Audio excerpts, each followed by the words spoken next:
I'll check the name, but I believe it's Margaret Talmadge, who hired Barack Obama to head up Project Vote, and he got paid. The canceled checks exist. He worked for Project Vote as an employee, hired by the head of ACORN in Chicago to work for their subsidiary to get out the vote and to train people in community organizing activities, and postures himself as if community organizing is a highly virtuous endeavor. Well, hardly anybody knows what a community organizer does. And I suspect that it's different for community to community, county to county, state to state, and nation to nation. But when it comes to community organizing in Chicago, clearly it are those who adhere to the mission of Saul Alinsky, the great community organizer, Rules for Radicals, Saul Alinsky, whom also Hillary Clinton studied under, by the way, directly, and whom Barack Obama seems to be a philosophical protege. But the Rules for Radicals clearly applied to ACORN. They were activists. They did intimidate. It was part of their MO. ACORN, Project Vote, and dozens of other subsidiaries of ACORN scattered across this country. And ACORN's central headquarters is down in New Orleans, been moved from downtown New Orleans out to the outskirts of New Orleans at 2609 Canal Street, a $2.5 million building, roughly, relatively new and modern, that houses many of the subsidiary corporations that one can connect. And I've filed the list, a list that is incomplete, but is a list of 174 of the more than 250 corporations that are affiliated with ACORN. I filed them into the congressional record as part of the amendments that were to go on the Justice Appropriations Bill that was managed by Mr. Mollahan and concluded yesterday. But, of course, those amendments were denied, not quite in secret, but up here where you can't hardly get 6 reporters in the room if there are going to be a dozen members of Congress in there pleading to be heard here on the floor. So that's the record, that's the standard. 2609 Canal Street, ACORN's building. One should go on Google Earth and take a look at that and zero in on it and see what it looks like, Madam Speaker. And the corporations that are involved as subsidiaries, the interconnecting spider web of corporations. And by the way, Louisiana is one of the easiest states in the Union to incorporate in. I don't think it's a coincidence that ACORN is there with their central headquarters. But they have headquarters scattered across this country in 50 cities at least that they announce, and I don't know how many states, and activities going on. And also, they say over 100,000 members. That number actually is higher than that, around 175,000 families. Annual dues for an individual, whether you're poverty-stricken or whether you aren't, I understand is around $120. So they raise some of that money from dues from people that may or may not be able to afford that.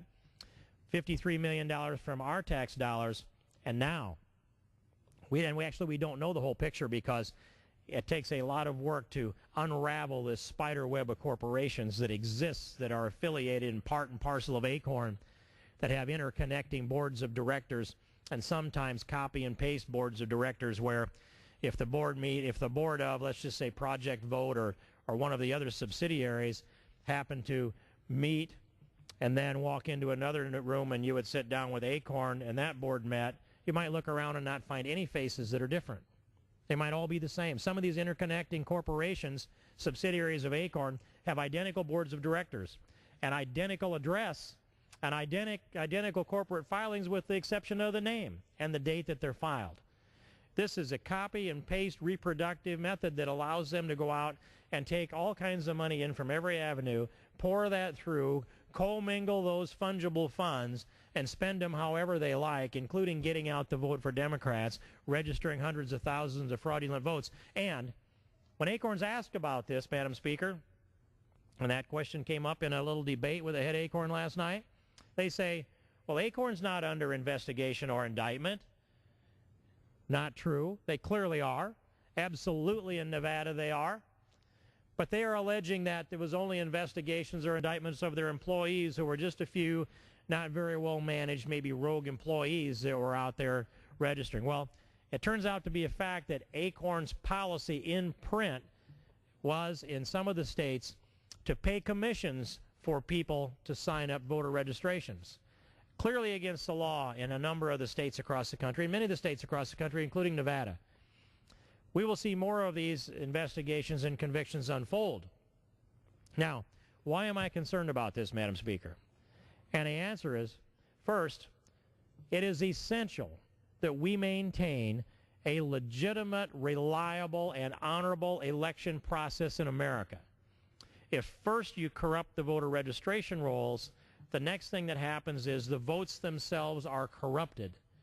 And Acorn's position is, well, maybe we gave you 400,000 or more fraudulent voter registration forms, but never fear, there were no fraudulent votes that came from that. In fact, the Attorney General of Nevada, who happens to be a Democrat and is involved in the prosecution of Acorn, and I applaud him for that, says that he's certain that there were no fraudulent votes that came from this. I don't know how anybody can be certain that there were no fraudulent votes that came from 400,000 or more fraudulent registrations. That defies my ability to imagine. 400,000 fraudulent voter registrations and no fraudulent votes? That is a leap of faith that I can't take. It's logical to me that the more fraudulent registrations you have, the more fraudulent votes you have. It's not logical that every fraudulent registration would be a fraudulent vote. But it's clearly logical that with over 400,000 fraudulent registrations, you're going to get fraudulent votes. How many is the question? Who were they? We don't know. Because a fraudulent vote is almost the perfect crime. If you can walk into a polling place and the poll worker says, "Who are you?" and you answer, "My name is Joe Schmo and I live at," let's just use a previously used address, 2609 Canal Street, New Orleans. And if there's someone registered under that name, they hand you a ballot and you go vote. No ID required, no picture ID required. In fact, in New Mexico, and this is part of the congressional record where the Secretary of State in New Mexico testified before the Judiciary Committee about 3 years ago, it comes down to this. If I am working as a poll worker in New Mexico, registered to vote in New Mexico, and someone walks into that polling place and says, "I'm Steve King and I live at," names the address that I live at, even if they say they are me and I'm working the polls, by law in New Mexico, I can't challenge that fraudulent voter. It's against the law to challenge voters in New Mexico and many other states because the liberals have so corrupted the process. First, they passed motor voters so that when people get a driver's license, they ask them, "Do you want to be registered to vote?" Well, who says no? Also, there's a little spot on there that attests that you are a citizen of the United States. Well, who says no? What if you don't understand the language? Are you really going to read that as a legal document and know that if you attest that you're a citizen of the United States, that you're guilty of perjury? By the way, out of 306 or so million Americans, does anybody know anybody that has been prosecuted for falsely attesting that they are a citizen on a voter registration form? No.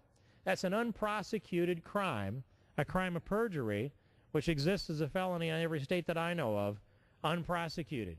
So, our voter registration rolls were corrupted by the low standard of motor voter, and then we had the Florida fiasco in 2000. And there, if we looked across what was going on in Florida, there were allegations of voter fraud on both sides. I don't know that there wasn't some on both sides, but what I saw was indicators that there could have been significant votes shifted, and I think all the scrutiny that came into those counties in Florida helped. I think it was a good thing that a lot of people went down and watched the hanging Chad count. But I also have seen film of the director of the Miami-Dade County Election Board, Michael